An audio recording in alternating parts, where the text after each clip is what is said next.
Good afternoon, good afternoon, good afternoon, good afternoon. A very good afternoon to all. Arushi, Rekha, Parul, Mayank, Dipali, अभिनव, अभिषेक, राहुल, अमन, रामू, दीपिका, पवन, निधि, आलोक, निशा, प्रीति, गगन, निधि, जितेंद्र, जोगेंद्र। क्या हाल चाल भाई आप लोगों के? बढ़िया, फर्स्ट क्लास, शानदार जानदार, एकदम झकास। Good afternoon, good afternoon, good afternoon, a very good afternoon to all. कैसे हो भाई आप सभी? बढ़िया, शानदार। श्रेया सिंह, कोमल, अमन, निधि, पारुल, मयंक, शिवांगी, रोशनी, केम छो? मजामा? राधे राधे भाई, राधे राधे। तो हम लोग पढ़ रहे थे coding decoding chapter. Coding decoding chapter में 2 लेक्चर नहीं 3 लेक्चर हो चुके हैं। पहले 2 लेक्चर में हमने लेटर कोडिंग को खत्म किया और तीसरे लेक्चर में हमने नंबर कोडिंग को निपटाया। और लेटर और नंबर कोडिंग हम बहुत अच्छे से पढ़ चुके हैं। मुझे लगता है अब हमारे सामने कोई भी क्वेश्चन आ जाए related to letter number coding, हम हवा में उन क्वेश्चंस को उड़ा सकते हैं। आज हम शुरू करेंगे बेटा मिक्स कोडिंग। मिक्स कोडिंग में 2 पैटर्न होते हैं, एक ओल्ड पैटर्न, एक न्यू पैटर्न। न्यू पैटर्न तो वो है जो बैंकिंग में आता है। जो ओल्ड पैटर्न है ना, उसको हम कभी कभी चाइनीज पैटर्न भी बोल देते हैं, जापानीज पैटर्न भी बोल देते हैं। चाइनीज और जापानीज पैटर्न, चाइनीज और जापानीज कोडिंग, ठीक है। तो वो ओल्ड पैटर्न में हमें देखने को मिलती है। मिक्स्ड कोडिंग के ओल्ड पैटर्न में हमें कौन सी कोडिंग देखने को मिलती है? चाइनीज कोडिंग देखने को मिलती है, जापानीज कोडिंग देखने को मिलती है। अब आप सोच रहे होंगे सर ये चाइनीज और जापानीज कोडिंग मतलब? देखो मैं आपको बताता हूं। ओल्ड पैटर्न बहुत इजी है, कंप्लीटली कॉमन कोडिंग पर बेस्ड है। ओल्ड पैटर्न जो है कंप्लीटली किस पर बेस्ड है? कॉमन कोडिंग पर बेस्ड है। इस तरीके से क्वेश्चन एग्जाम में आता है। एक सेंटेंस होगा, हाउ आर यू। अभी तक तो हम क्या कर रहे थे कि एक पर्टिकुलर वर्ड को दूसरे वर्ड में बदल रहे थे, लेकिन यहां पर एक वर्ड को चेंज नहीं करता, पूरा का पूरा सेंटेंस बदल दिया जाता है। How are you is coded as neat in foo. How are you is coded as neat in foo, ठीक है जी। Are you there, are you there is coded as tin से नी, टिन से नी। यहां पर पूरा का पूरा एक सेंटेंस दूसरे सेंटेंस में बदल दिया जाता है। ये मत कहना कि सर क्वेश्चन को हिंदी में भी लिख दो। हिंदी और इंग्लिश दोनों ही लैंग्वेज में क्वेश्चन बिल्कुल इसी तरीके से देखने को मिलेगा आपको। अब आपको लग रहा होगा ना कि सर नीट इनफू, तिनसीनी, ये कोई चाइनीज या जापानीज लैंग्वेज है। ये कोई चाइनीज या जापानीज लैंग्वेज नहीं है, ठीक है। ये बेसिकली मीनिंगलेस है, इसका कोई मीनिंग नहीं है, ठीक है, मीनिंगलेस। अभी तक क्या होता था कि मैं एक वर्ड को जब दूसरे वर्ड में चेंज करता था तो डेफिनेटली उसके पीछे एक लॉजिक होता था, है ना। वो लॉजिक हमें आइडेंटिफाई करना होता था। क्या लॉजिक है? हर एक लेटर में +1 +1 +1 कर दो।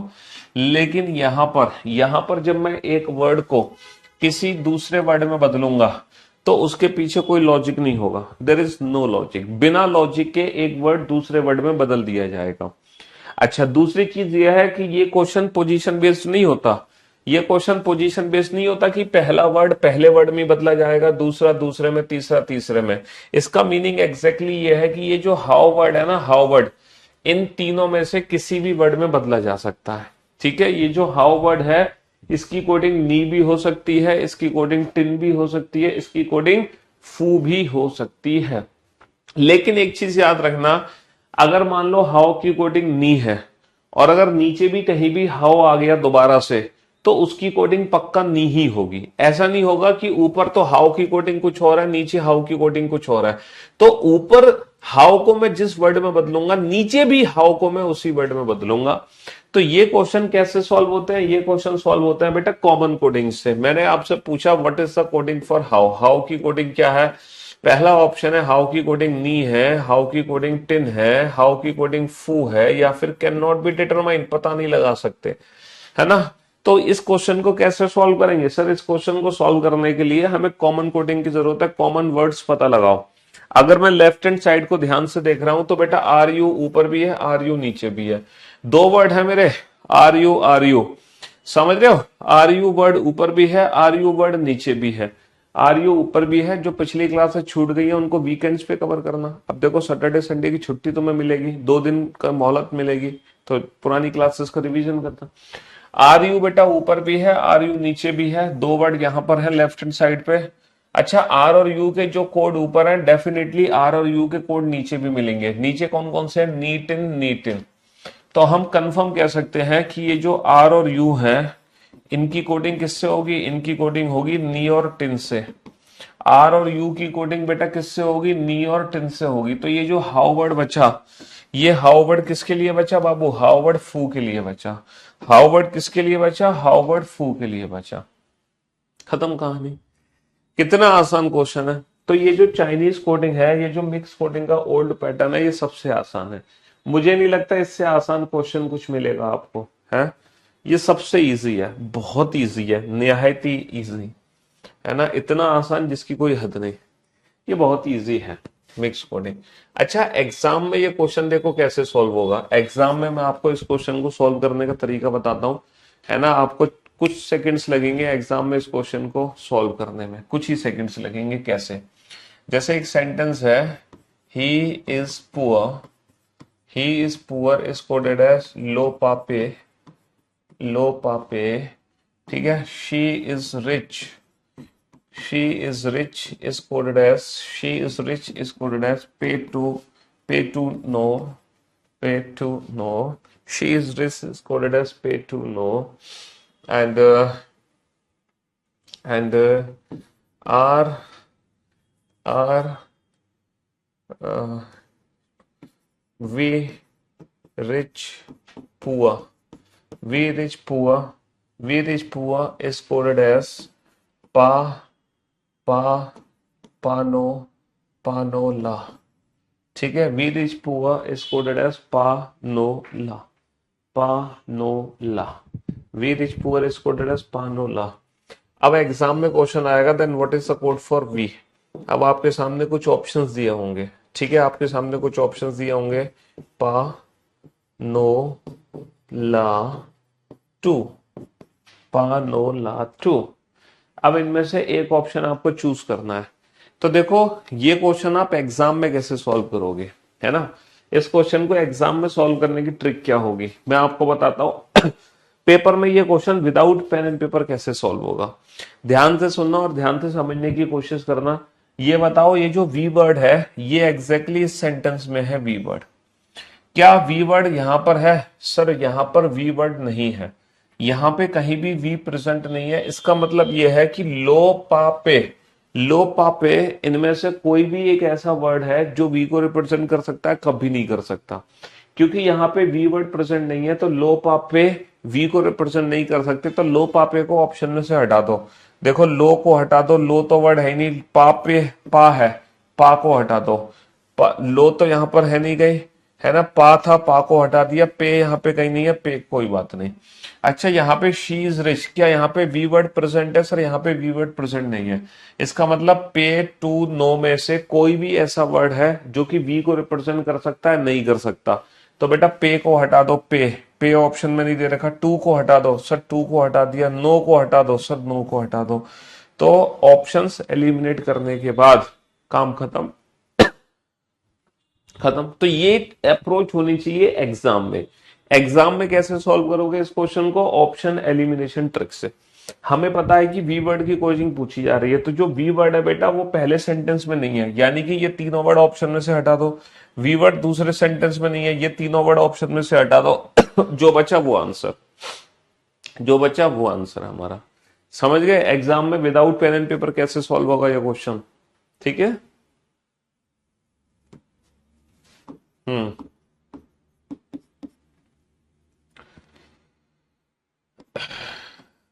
Money is good is coded as sex zeal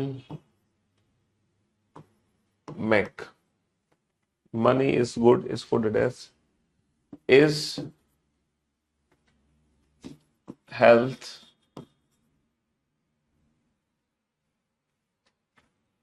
well is coded as Mac Nick Tick, ठीक है। हम्म।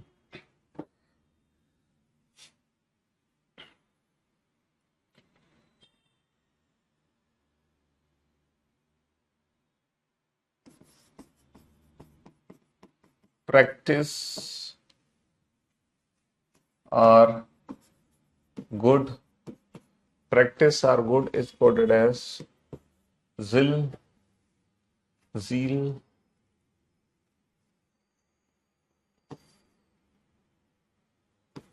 एंक बाइक। ठीक है जी। अब क्वेश्चन आपसे पूछा है, क्वेश्चन नंबर 64 आपसे पूछा है, what is the code for money? What is the code for money? पहला ऑप्शन जैक, दूसरा ऑप्शन सील, तीसरा ऑप्शन मैक, चौथा option can not be determine, पता नहीं लगा सकते, कैन नॉट बी डिटरमाइन। अगला क्वेश्चन है, what is the code for, what is the code for well practice? What is the code for well practice? निकटिक, एंक bank,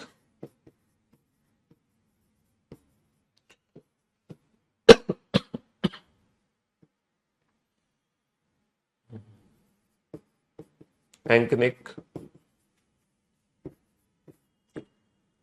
मैक्सिल।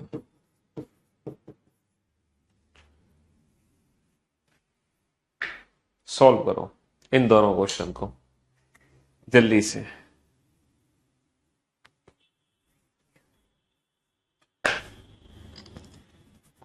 फटाफट से सॉल्व करो जल्दी से।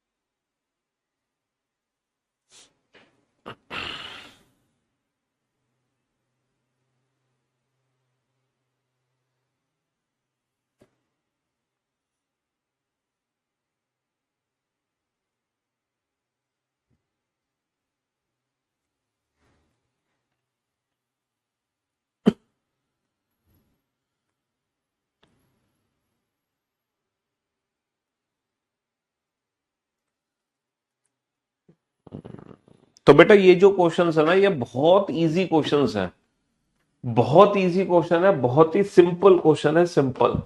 कॉमन कोडिंग पर बेस्ड है ना, कॉमन कोडिंग पर बेस्ड है। यहां पर कंपैरिजन करो पहले फर्स्ट और सेकंड स्टेटमेंट को। सर फर्स्ट और सेकंड स्टेटमेंट में क्या कॉमन है? इज कॉमन है, इज। फर्स्ट और सेकंड स्टेटमेंट में इज कॉमन है, तो राइट हैंड साइड पर भी एक वर्ड कॉमन होगा जो इसका कोड होगा।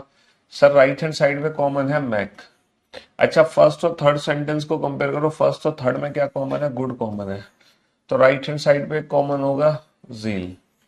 ठीक है, सेकंड और थर्ड में सर कुछ भी कॉमन नहीं है, बस इतने ही कोड हमें पता चलेंगे। मनी का कोड क्या हो गया? मनी का कोड हो गया सेक। ठीक है जी, मनी का कोड हो गया सेक। चलिए वेल प्रैक्टिस का कोड क्या होगा?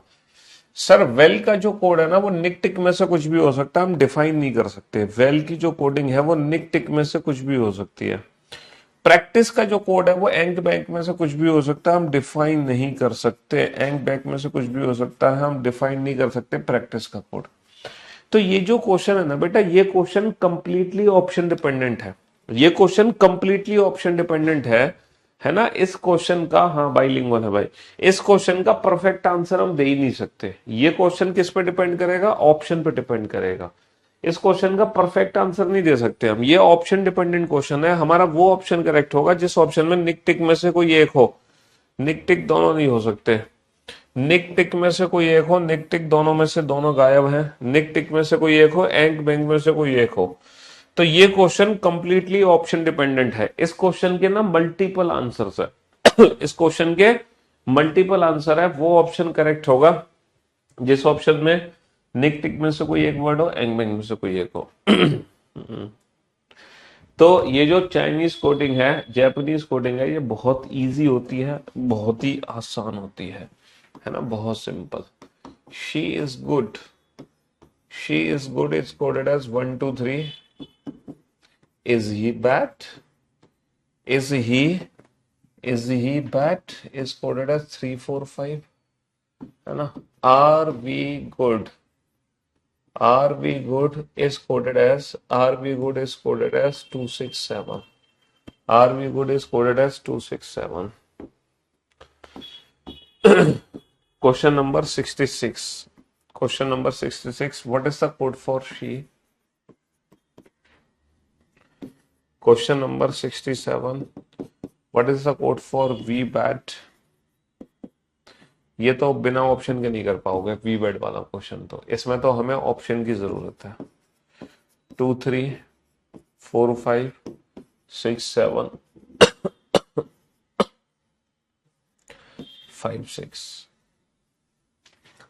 है ना? What is the code for we? 2 6 7, either 6 or 7. And what is the code for bet? 3 4 5 cannot be determined. What is the code for R he go? R he go की coding क्या होगी? R he go 6 4 6 4 2 6 4 2 8 9 7 8 9 7 9 9 6 4 9 6 4 and 1 3 5। हाँ जी, चलो ये question solve करो फटाफट से। इन सारे क्वेश्चंस के आंसर तो है ना, जल्दी से।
हाँ जी, हो गया क्वेश्चन सॉल्व। बेटा पहले फर्स्ट और सेकंड स्टेटमेंट को कंपेयर करो। फर्स्ट और सेकंड स्टेटमेंट में क्या कॉमन है सर? फर्स्ट और सेकंड स्टेटमेंट में इज कॉमन है, इज। तो डेफिनेटली राइट हैंड साइड पर एक नंबर कॉमन होगा जो इसकी कोडिंग होगी। सर राइट हैंड साइड पे नंबर कॉमन क्या है? राइट हैंड साइड पे नंबर कॉमन है 3। सर फर्स्ट और थर्ड स्टेटमेंट को कंपैरिजन करो, नंबर वर्ड कॉमन है गुड, तो राइट हैंड साइड पे एक नंबर कॉमन होगा जो कि है 2। अच्छा सेकंड और थर्ड को कंपेयर करो, कुछ भी कॉमन नहीं है। बस इतने ही कोड हमें पता चलेंगे, इसके अलावा कोई भी कोड हमें पता नहीं चलेगा। CND का मतलब है कैन नॉट बी डिटरमाइन, पता नहीं लगा सकते, कंफर्म आंसर नहीं दे सकते। What is the code for she? तो बेटा ये शी वर्ड किसके लिए बच गया? ये शी वर्ड बच गया एक के लिए। What is the code for we bat? अच्छा जो वी की कोडिंग है वो 6 और 7 में से किसी भी नंबर से हो सकती है, हम कंफर्म आंसर नहीं दे सकते। सर बैट की कोडिंग 4 और 5 में से किसी के भी साथ हो सकती है, हम कंफर्म आंसर नहीं दे सकते। तो ये क्वेश्चन कंप्लीटली ऑप्शन डिपेंडेंट है। हमारा वो ऑप्शन करेक्ट होगा जिसमें 6 और 7 में से कोई एक नंबर हो, 6 और 7 में से कोई एक नंबर हो, दोनों ना हो। 6 और 7 में से कोई एक हो और 4 और 5 में से कोई एक हो। हमारा वो ऑप्शन करेक्ट होगा जिसमें 6 और 7 में से कोई एक मिलेगा, 4 और 5 में से कोई एक मिलेगा, है ना। What is the code for we? अब आप ये मत कहना कि सर ऊपर वी की कोडिंग में 6 है तो नीचे वी की कोडिंग 6 बना दो। सर ऊपर वी की कोडिंग 6 है तो नीचे 6 मत बना देना, क्वेश्चन से क्वेश्चन नहीं बनाते। वी की कोडिंग इधर 6 और 7 ही रहेगी, वी की कोडिंग इधर 6 और 7 रहेगी। और बैड की कोडिंग क्या रहेगी? इधर 4 और 5। बैड की कोडिंग इधर 4 और 5 रहेगी, यानी कि can not be determine. Bad की कोडिंग इधर 4 और 5 ही रहेगी, यानी कि can not be determine. What is the code for are he go? बेटा आर वर्ड किसके लिए है? 6 और 7 के लिए। ही वर्ड किसके लिए है? सर 4 और 5 के लिए। लेकिन गो, गो कहां से आ गया? बहुत सारे बच्चे समझ रहे थे ये गुड है, सर से ना टाइपिंग एरर हो गई, सर ने जल्दबाजी में गुड को गो लिख दिया। भाई साहब हमसे कोई टाइपिंग एरर नहीं हुई है, ये गो ही है, ये एक नया वर्ड है। तो इस नए वर्ड की कोडिंग ना एक नए नंबर के साथ करेंगे। इस नए वर्ड की कोडिंग नए नंबर के साथ करेंगे। हमारा वो ऑप्शन करेक्ट होगा जिस ऑप्शन में 6 और 7 में से कोई एक नंबर हो, 4 और 5 में से कोई एक हो और एक नया नंबर होना चाहिए।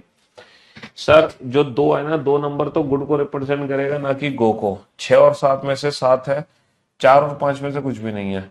6 और 7 में से 6 है, 4 और 5 में से 4 है। क्या 9 एक नया नंबर है? हाँ सर डेफिनेटली 9 एक नया नंबर है। 9 नंबर यहाँ पे कहीं भी प्रेजेंट नहीं है, तो जो 9 नंबर है वो गो को रिप्रेजेंट कर सकता है। तो ये क्वेश्चन भी ऑप्शन डिपेंडेंट है और ये क्वेश्चन भी ऑप्शन डिपेंडेंट है। इन दोनों क्वेश्चन के आंसर ऑप्शन पे ही निर्भर करेंगे, क्योंकि इन दोनों क्वेश्चन के मल्टीपल आंसर्स हो सकते हैं। इन दोनों क्वेश्चंस के मल्टीपल आंसर्स हो सकते हैं, तो ये ऑप्शन पे ही डिपेंड करेंगे एग्जाम में ऑप्शंस क्या दिए गए हैं। समझ रहे हो? तो मिक्स कोडिंग का ये जो ओल्ड पैटर्न है बहुत ही आसान है, मुझे नहीं लगता इससे ज्यादा आसान कुछ आपको देखने को मिलेगा। अभी तक हम जब लेटर कोडिंग और नंबर कोडिंग के क्वेश्चन कर रहे थे तो हम बहुत दिमाग लगा रहे थे, है ना। कितना दिमाग लगा लगा के हम क्वेश्चंस बना रहे थे। लेकिन यहाँ पे कुछ भी दिमाग लगाने की आपको जरूरत ही नहीं है ना। यहाँ पे दिमाग लगाने की जरूरत नहीं है, बिना दिमाग लगाए क्वेश्चन हो रहे हैं। सिर्फ कॉमन कोडिंग से क्वेश्चन हो रहा है बिना दिमाग लगाए। हमें दिमाग लगाने की जरूरत नहीं है, सिर्फ कॉमन कोडिंग से क्वेश्चन हो रहा है। What is the code for makes? Makes नहीं, इकोनॉमिक्स, इकोनॉमिक्स नहीं,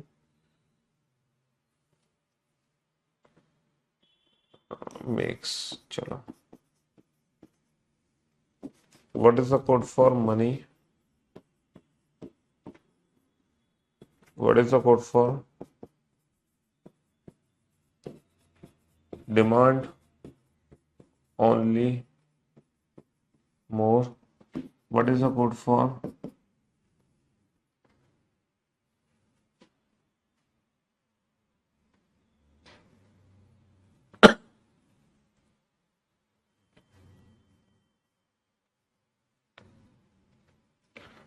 demand only more? What is the code for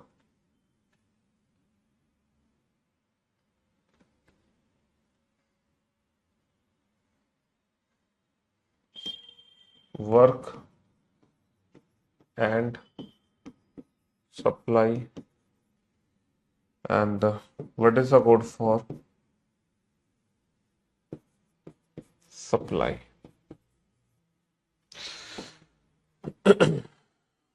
options यहां पर देने होंगे आपको डिमांड ओनली मोर में। मो टा पा, मो नी जी,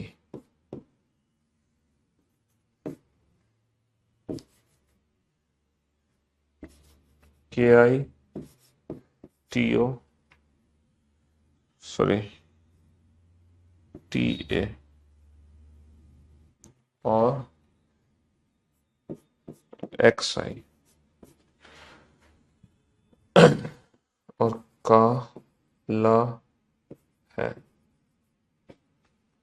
चलिए sir, work and money, work and money, पा वर्क एंड सप्लाई कर दो, चलो पा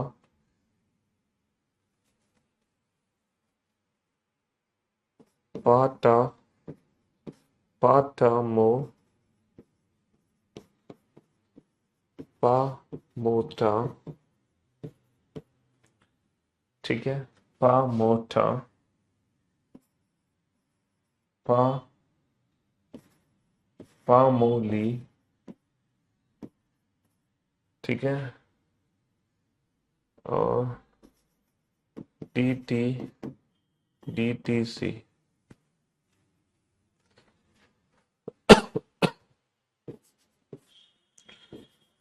मो टा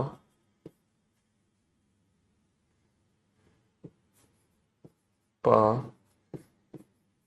का मोटा। हाँ जी, जिस क्वेश्चंस में ऑप्शन की जरूरत थी मैंने ऑप्शन दे दिए, जहां ऑप्शन की जरूरत नहीं है वहां ऑप्शन नहीं दिए। सॉल्व करो इन पांचों क्वेश्चन को। ये पांचों क्वेश्चन बेटा इस इंफॉर्मेशन से रिलेटेड है, ये पांचों क्वेश्चन इस इंफॉर्मेशन से रिलेटेड है। सॉल्व करो।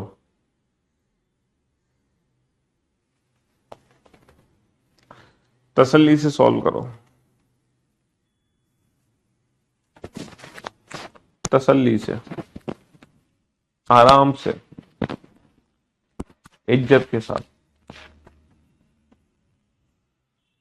हेलो बेटा, कुछ नहीं करना, कॉमन वर्ड्स की कोडिंग पता लगानी है। आप बहुत लेट आए हो। एक बच्चा कह रहा है मुझे समझ नहीं आया। देखो, जिसे कुछ समझ नहीं आया इसका मतलब उसने बिल्कुल अभी अभी क्लास ज्वाइन की, बिल्कुल अभी अभी।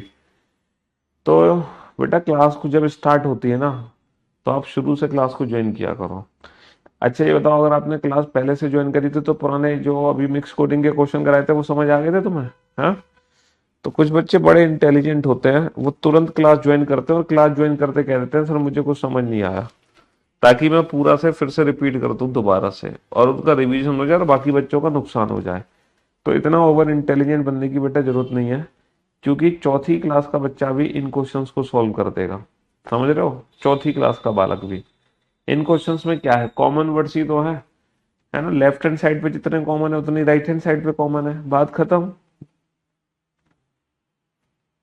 ये भी अगर है, ऐसा कैसे हो सकता है, ऐसा कैसे हो सकता है कि तुम्हें ये क्वेश्चन ना समझ आया हो?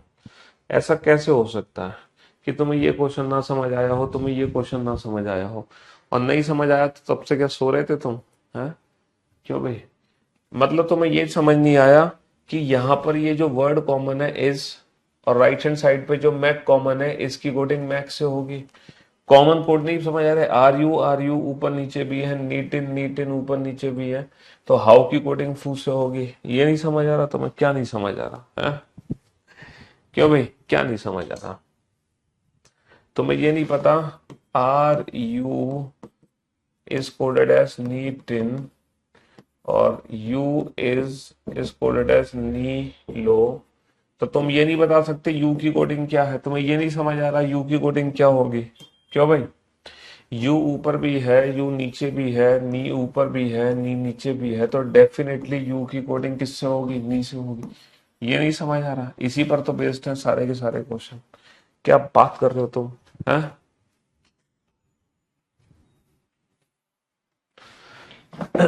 लेट आके ये बदतमीजी मत किया करो, ओवर इंटेलिजेंट।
हाँ जी, हो गया क्वेश्चन सॉल्व। चलिए साहब, अब आप बोर्ड पे ध्यान से देखना और ध्यान से समझने की कोशिश करना। सबसे पहले ना फर्स्ट और सेकंड स्टेटमेंट को कंपेयर करो। फर्स्ट और सेकंड स्टेटमेंट में कौन सा वर्ड कॉमन है? सर अगर मैं फर्स्ट और सेकंड स्टेटमेंट को ध्यान से देख रहा हूं तो इकोनॉमिक्स मेरा कॉमन है, तो राइट हैंड साइड पर भी ना एक वर्ड कॉमन होगा। राइट हैंड साइड पे क्या कॉमन है? का। तो 100% इकोनॉमिक्स की कोडिंग कहां से हो गई?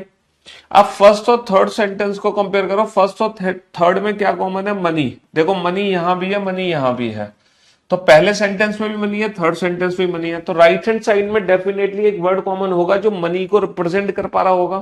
भाई जो मनी की कोडिंग ऊपर होगी डेफिनेटली वही मनी की कोडिंग नीचे भी होगी, क्योंकि ये कॉमन कोडिंग है विदाउट एनी लॉजिक, है ना, बिना किसी लॉजिक के। तो ऊपर और नीचे क्या कॉमन है? फर्स्ट और थर्ड में क्या कॉमन है? ला। तो मनी की कोडिंग ला से हो गई। अब फर्स्ट और फोर्थ सेंटेंस को कंपेयर करो। सर फर्स्ट और फोर्थ में तो इकोनॉमिक्स और इकोनॉमिक्स ही कॉमन है। इकोनॉमिक्स का कॉमन क्या था? का। तो फर्स्ट सेंटेंस के कंपैरिजन सबके साथ हो गए। फर्स्ट सेंटेंस के कंपैरिजन सेकंड के साथ हो गया, फर्स्ट का कंपैरिजन थर्ड के साथ भी हो गया, फर्स्ट का कंपैरिजन फोर्थ के साथ भी हो गया। ठीक है, पहले कथन को हमने दूसरे तीसरे चौथे से अलग अलग कंपेयर कर लिया, कॉमन वर्ड्स आते चले गए, कोडिंग हम पता लगाते चले गए। अब बताओ सेकंड थर्ड में क्या कॉमन है? सर सेकंड और थर्ड वर्ड में कुछ भी कॉमन नहीं है। सेकंड और फोर्थ सेंटेंस में क्या कॉमन है? सेकंड और फोर्थ में बेटा डिमांड डिमांड, सप्लाई सप्लाई। तो बेटा यहाँ पे दो वर्ड कॉमन है। इसका मतलब डिमांड और सप्लाई की जो कोडिंग ऊपर है वही डिमांड और सप्लाई की कोडिंग नीचे भी मिलेगी। तो नीचे भी दो वर्ड आपको, मतलब राइट हैंड साइड पे भी दो वर्ड कॉमन मिलेंगे, MOTA MOTA। तो इसका मतलब डिमांड सप्लाई की कोडिंग मोटा मोटा। अब बेटा थर्ड और फोर्थ सेंटेंस को कंपेयर करो। थर्ड और फोर्थ में कॉमन है मेक्स। थर्ड और फोर्थ में क्या कॉमन है? मेक्स। तो राइट हैंड साइड पे एक वर्ड कॉमन होगा जो कि है ZI। बस इससे ज्यादा कोड आप पता नहीं लगा सकते, इतने ही कोड आपको पता लगाएंगे। What is the code for max? तो मेक्स की कोडिंग हो गई ZI। What is the code for money? Money money money money ला, मनी ला। डिमांड ओनली मोर की कोडिंग कैसे पता लगाओगे? ये बताओ डिमांड का कोड क्या है? सर डिमांड और सप्लाई का कोड तो मोर टा है। सर डिमांड का कोड तो मोर टा है। हम कंफर्म आंसर नहीं दे सकते कि डिमांड का कोड मो है या टा, लेकिन डेफिनेटली मो और टा में से कोई एक वर्ड है जो डिमांड को रिप्रेजेंट करेगा। ओनली की कोडिंग क्या है? सर ओनली और पार्ट की कोडिंग है एनी और KI। तो ओनली की कोडिंग है आइदर एनी और KI, आइदर एनी और KI।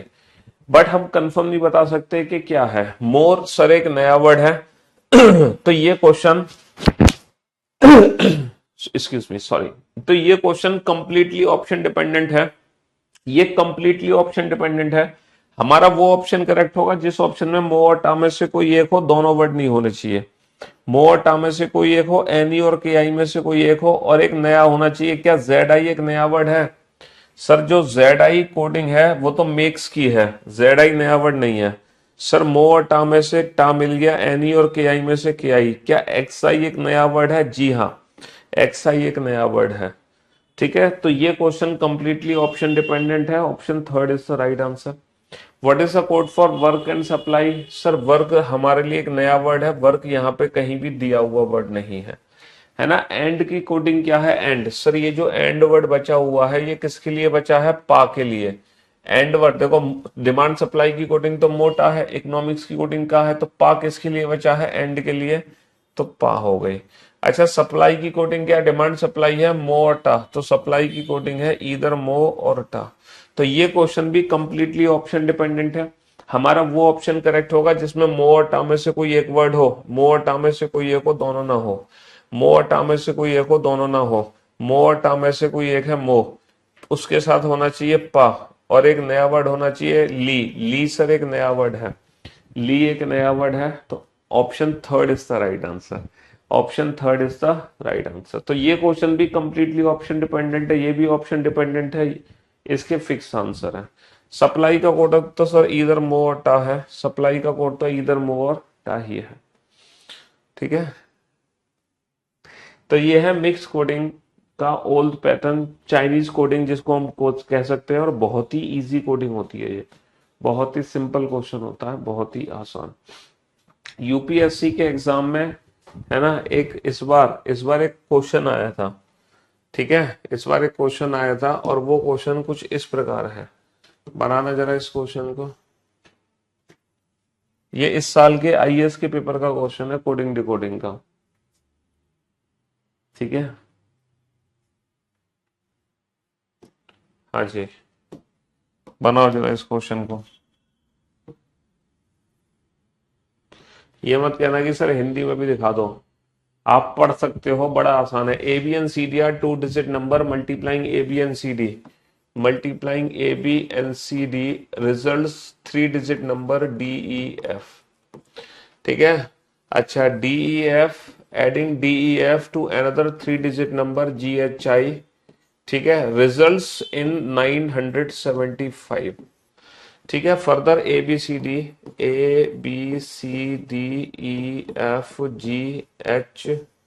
और I आर डिस्टिंक्ट डिजिट्स। बेटा ये 0 to 9 10 अलग अलग डिजिट हैं, 0 to 9 10 अलग अलग डिजिट हैं, जिसमें E की जो वैल्यू है वो 0 है, F की जो वैल्यू है वो 8 है।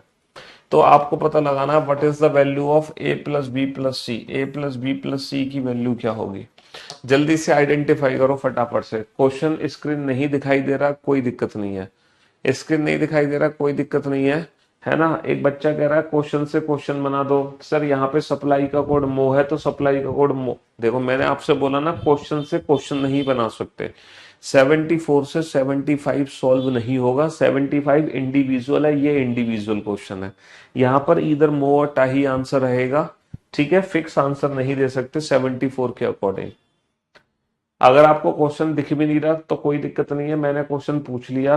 देखो DEF और GHI को जोड़ने पे 975 आना चाहिए, जहां E की वैल्यू 0, F की वैल्यू 8 है। तो आप ये बताओ A plus B plus C की वैल्यू क्या है, what is the value of A plus B plus सी।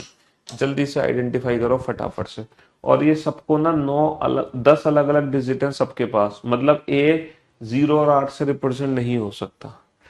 ठीक है, सॉल्व करो इस क्वेश्चन को, ये इसी साल का यूपीएससी 2023 का क्वेश्चन है, सिविल सर्विसेज एप्टीट्यूड टेस्ट, जो आईएएस का पेपर होता है ना, आईएएस आईपीएस का। ठीक है,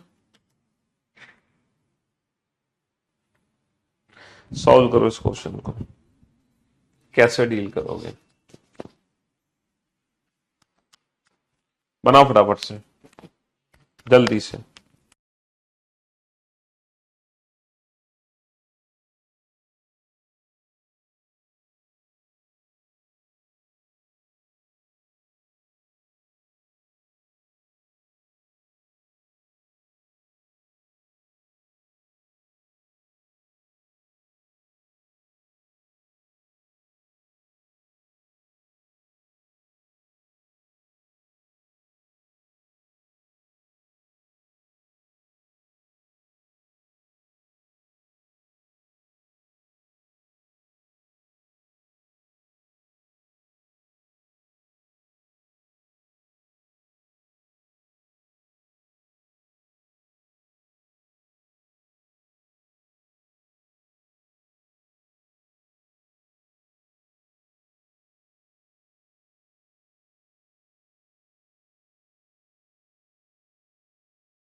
hello hello hello hello hello.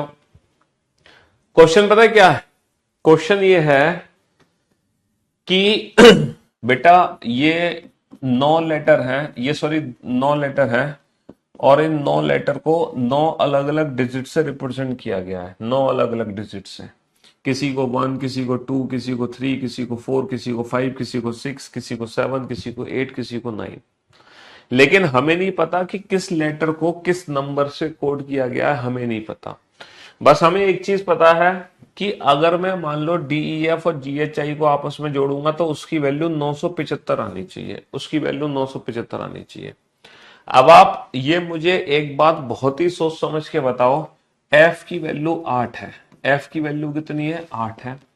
मैं 8 में कितना जोड़ूं, मैं 8 में कितना जोड़ूं कि वैल्यू 5 आ जाए।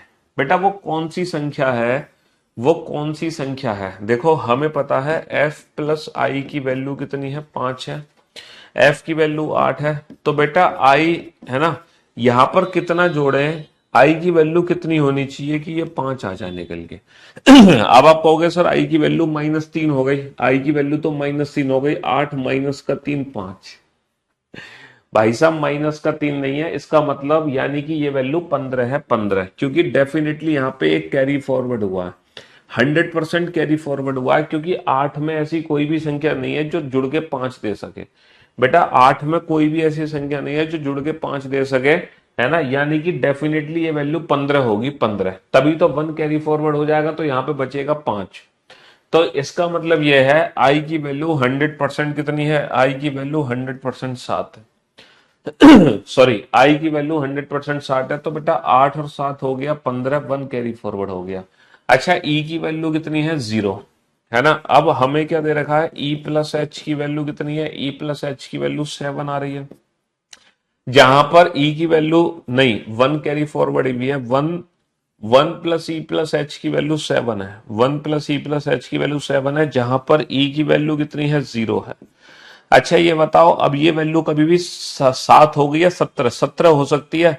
सर ये वैल्यू कभी भी 17 नहीं हो सकती, 17 बनने के लिए एच की वैल्यू 16 होनी पड़ेगी, जबकि एच की वैल्यू 16 कभी जिंदगी में नहीं हो सकती, तो ये वैल्यू 17 नहीं, ये हमेशा 7 ही रहेगी। तो यानी कि यहाँ पे कोई भी कैरी फॉरवर्ड नहीं होगा, ये 7 का 7 है। तो एच की वैल्यू कितनी होनी चाहिए कि ये वैल्यू 7 हो जाए, सर एच की वैल्यू 6 होनी चाहिए। तो सर 100% एच की वैल्यू कितनी आ गई, 100% एच की वैल्यू 6 आ गई, तभी तो 6 और 1 7 बनेगा। अच्छा ये बताओ, अब लास्ट में डी और जी की वैल्यू बची, डी और जी की वैल्यू 9 ही है बेटा, ये कभी 19 नहीं है, क्योंकि यहाँ पे 1 कैरी फॉरवर्ड नहीं है। तो डी प्लस जी की वैल्यू कितनी है, डी प्लस जी की वैल्यू 9 है। अब यहां पर ऐसे दो अंक बताओ मुझे छांट कर, डी और जी के लिए ऐसे दो अंक छांट के बताओ जिसका टोटल सम 9 हो जाए। ऐसी कौन सी दो डिजिट है जिसका टोटल सम 9 आ जाएगा। सर पहली डिजिट है 0 + 9, लेकिन 0 + 9 हम इन दोनों के लिए नहीं ले सकते, क्योंकि 0 पहले से असाइन हो चुका है ना, 0 पहले से असाइन हो गया, इसलिए 0 9 किसी की वैल्यू नहीं हो सकती। सर 1 + 8, सर 1 + 8 भी नहीं ले सकते, क्योंकि 8 ऑलरेडी असाइन हो चुका है। सर 2 + 7, सर 2 और 7 भी नहीं ले सकते, क्योंकि 7 असाइन हो चुका है। सर 3 6 भी नहीं ले सकते, क्योंकि 6 पहले से असाइन हो चुका है। सर क्या बचा, 4 5 बचा, या फिर 5 4 बचा, बस, इसके अलावा कुछ नहीं बचा, इसके अलावा कुछ भी नहीं बचा। तो डी जी की वैल्यू 100% 4 5 5 4 में से कोई एक है। तो हम यकीनन कह सकते हैं कि a plus B plus C की जो वैल्यू होगी 1 2 3 और 9 में से कोई एक होगी, है ना। ए बी सी की जो वैल्यू बची वो 1 2 3 9 बची। तो हमसे पूछा what is the value of a plus B plus C. बेटा किसी भी ऑप्शन की वैल्यू बेटा 9 से ज्यादा नहीं है, किसी भी ऑप्शन की वैल्यू 9 से ज्यादा नहीं है, यानी कि यहाँ पे 9 तो आ ही नहीं सकता, यहाँ पे 9 तो आ ही नहीं सकता। तो a plus B plus C की वैल्यू कितनी होगी, 1 + 2 + 3, यानी कि 3 और 2 5 और 1 6। a plus B plus C की वैल्यू कितनी होगी, 6 होगी। a plus B plus C की वैल्यू कितनी होगी, 6 होगी, 6। समझे, यानी कि ये जो दे रखा है ना, इसका कोई लेना देना नहीं है, इस मल्टीप्लिकेशन का कोई लेना देना नहीं है, वो तो वैसे ही दे रखा है। जो मेन चीज है वो यही है, इसी से क्वेश्चन सॉल्व होगा, इसी से हमारा पूरा का पूरा क्वेश्चन सॉल्व हो जाएगा। ठीक है, हाँ जी, चलिए साहब नेक्स्ट क्वेश्चन नंबर 77 लिखो बेटा। If red means yellow, if red means yellow, Hindi में लिखो बेटा यदि लाल मतलब, या फिर लिखो यदि लाल का अर्थ पीला, यदि लाल मतलब पीला, या फिर लिखो यदि लाल का अर्थ पीला, यदि लाल का अर्थ पीला। If red means yellow, yellow means blue, पीला मतलब नीला, पीला मतलब नीला, ब्लू मीन्स ऑरेंज, नीला मतलब नारंगी, नीला मतलब नारंगी, orange means green, orange means green, नारंगी मतलब हरा, नारंगी मतलब हरा, एंड ग्रीन मीन्स रेड, और हरा मतलब लाल, और हरा मतलब लाल, और हरा मतलब लाल। Then what is the colour of, then what is the colour of clear sky? तब खुले आसमान का रंग क्या होगा? Then what is the colour of clear sky? खुले आसमान का रंग क्या होगा? कोई भी बच्चा आंसर नहीं देगा, कोई भी बच्चा इस क्वेश्चन का आंसर नहीं देगा, सिर्फ आप इस क्वेश्चन को नोट डाउन करेंगे, आंसर नहीं दोगे। Next, if red is called yellow, if red is called yellow, यदि लाल को पीला कहा जाए, यदि लाल को पीला कहा जाए, if red is called yellow, यदि लाल को पीला कहा जाए, ठीक है, yellow is called blue, yellow is called blue, पीले को नीला कहा जाए, पीले को नीला कहा जाए, blue is called orange, blue is called orange, नीले को नारंगी कहा जाए, नीले को नारंगी कहा जाए, ऑरेंज इज कॉल्ड ग्रीन, नारंगी को हरा कहा जाए, नारंगी को हरा कहा जाए, and green is called red, और हरे को लाल कहा जाए, और हरे को लाल कहा जाए। Then what is the colour of clear sky? तब खुले आसमान का रंग क्या होगा? तब खुले आसमान का रंग क्या होगा? ठीक है भैया, खुले आसमान का रंग तो नीला होता है, खुले आसमान का रंग क्या होता है? नीला होता है, नीला। खुले आसमान का रंग क्या होता है? नीला होता है, ठीक है। क्यों भाई? नीले नीले अंबर से चांद जब आए, हैं? नीले गगन के तले। तो भैया स्काई का कलर जो होता है वो ब्लू होता है, ब्लू। लेकिन यहां पर हम ब्लू आंसर नहीं दे सकते क्योंकि यहाँ पे कलर को ना कोड किया जा रहा है। यहाँ पे यहाँ पे क्या किया जा रहा है? यहाँ पे कलर को कोड किया जा रहा है, कोड। बेटा कोडिंग डिकोडिंग एक ऐसा चैप्टर है जिसमें, है ना, जिसमें हम हिंदी में भी इस क्वेश्चन को बिल्कुल ऐसे ही लिखेंगे जैसे ये अंग्रेजी में है ना। क्वेश्चन नंबर 75 तक मैंने जितने भी क्वेश्चन कराए ना, हिंदी में आपको बिल्कुल सेम ऐसे ही देखने को मिलेंगे। इनकी कोई हिंदी नहीं होगी, ऐसा नहीं होगा कि शी इज गुड की जगह लिखा हो वह बहुत अच्छी है, वह बहुत अच्छी है को कोड किया गया है 1 2 3 में, ऐसा नहीं होगा। ठीक है, क्वेश्चन नंबर 75 तक जितने भी मैंने क्वेश्चन कराए हैं वो बाइलिंगुअल है, हिंदी और अंग्रेजी दोनों ही लैंग्वेज में आपको ऐसे ही देखने को मिलेंगे। हाँ, मैंने बस हिंदी नहीं लिखी तो क्वेश्चन नंबर 76 की हिंदी नहीं लिखी मैंने, और मैंने इन दोनों क्वेश्चन की हिंदी नहीं लिखी, बस, है ना। 78 क्वेश्चन में सिर्फ 3 क्वेश्चन की हिंदी नहीं लिखी मैंने, बाकी हिंदी बोल दी है, पूरी हिंदी बोल दी है मैंने। और तुम कह रहे हो हिंदी में पढ़ाओ, अंग्रेजी में पढ़ाए जा रहे हो, हैं? क्या बात कर रहे हो भाई? पूरा चैप्टर बाइलिंगुअल पढ़ाया गया है, सिर्फ इस क्वेश्चन को हिंदी में नहीं लिखा मैंने, वो भी मैंने बता दिया कि हिंदी में लिखना कैसे है। तो भी तुम घबरा गए? इतनी जल्दी मत घबरा, इतना भी डर नहीं होना चाहिए अंग्रेजी से कि कभी अपना नाम अंग्रेजी में लिखा देख लो, पहचान ही ना पाओ कि ये आपका नाम है। बहुत डर है आपके अंदर। हाँ, तो मैं आपको क्या समझा रहा था? मैं आपको समझा रहा था, अब आप लोग मेरी बात ध्यान से सुनना और ध्यान से समझने की कोशिश करना, ठीक है। अगर आपका क्वेश्चन मीन्स की फॉर्म में है, यानी कि मतलब या का अर्थ की फॉर्म में है ना, का अर्थ की फॉर्म में है, मीन्स की फॉर्म में है, तो जो आपका आंसर होगा ना वो आपके कलर से ठीक पहले वाला आंसर होगा, आपके कलर से ठीक पहले वाला आंसर होगा, ठीक पहले। याद रखना, अगर क्वेश्चन मतलब या का अर्थ की फॉर्म में है तो मीन्स की फॉर्म में, तो जो आपका आंसर होगा वो आपके कलर से ठीक पहले वाला होगा। बेटा ब्लू से ठीक पहले क्या लिखा है? सर ब्लू से ठीक पहले क्या लिखा है? ब्लू से ठीक पहले येलो लिखा है, येलो।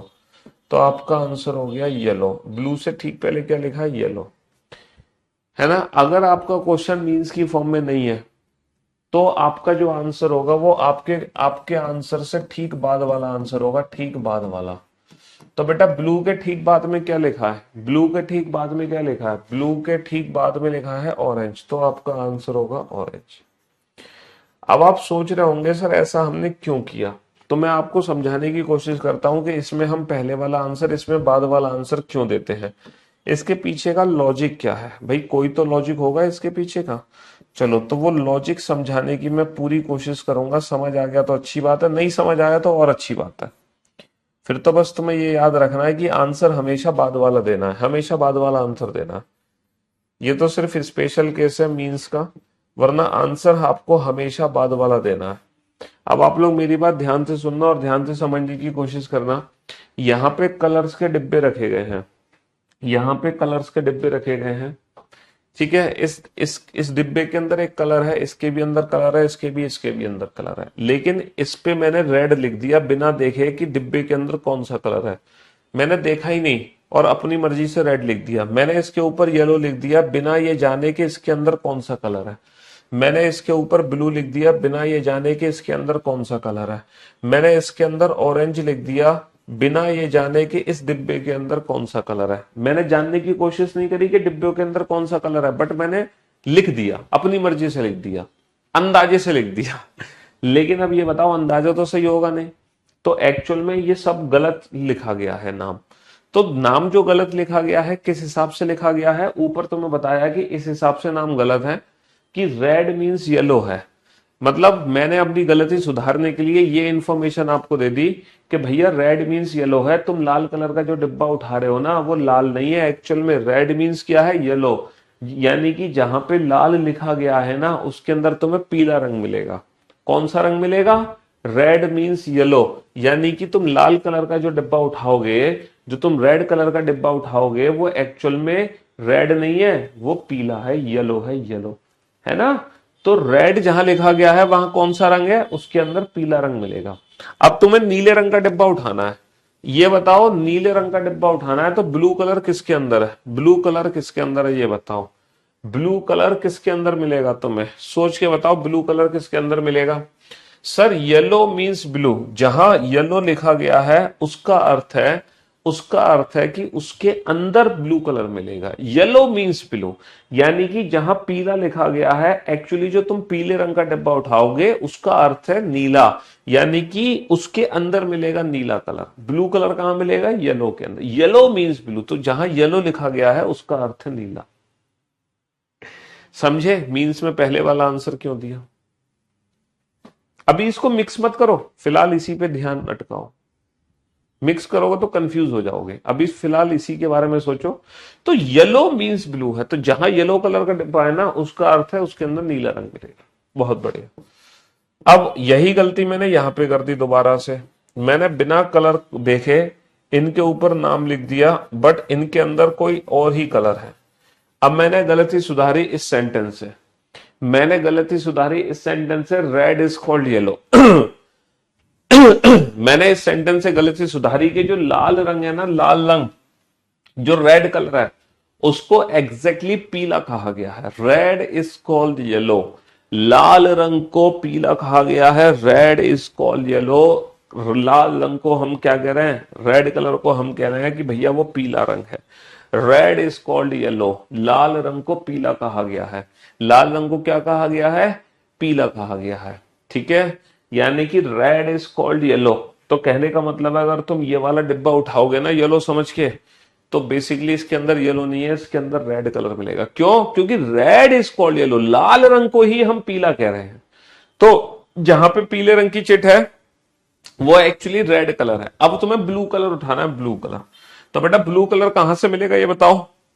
तो ब्लू इज कॉल्ड ऑरेंज, है ना। नीले रंग को क्या कहा गया है, नीले रंग को नारंगी कहा गया है। ब्लू इज कॉल्ड ऑरेंज, नीले रंग को ही नारंगी कह दिया गया, नीले रंग को ही नारंगी कह के उस पर चिट लगा दी गई। तो ब्लू इज कॉल्ड ऑरेंज, तो इसलिए ये वाला डिब्बा उठाओगे तब तुम्हें नीला रंग मिलेगा। तो अब तुम्हें ज्यादा दिमाग लगाने की जरूरत नहीं है, तुम बस इतना याद रखना आंसर हमेशा हमारा बाद वाला होगा, आंसर हमेशा बाद वाला होगा, हमेशा। ये तो 0.1% चांस है कि ये मीन्स वाला वर्ड एग्जाम में देखने को मिले, वैसे ये मिलता नहीं है, हमेशा मीन्स के अलावा वाले क्वेश्चन होते हैं। तो हर सिचुएशन में आंसर बाद वाला दोगे। सिर्फ एक मीन्स या मतलब का अर्थ है जिसमें पहले वाला आंसर देते हैं। ठीक है, question number 79। if air is if air is water if air is water, water is fire,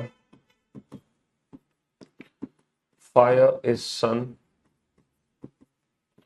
sun is moon, moon is air। यदि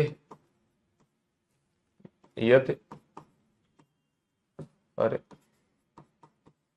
यदि हवा पानी है, यदि हवा पानी है, पानी आग है, पानी आग है, आग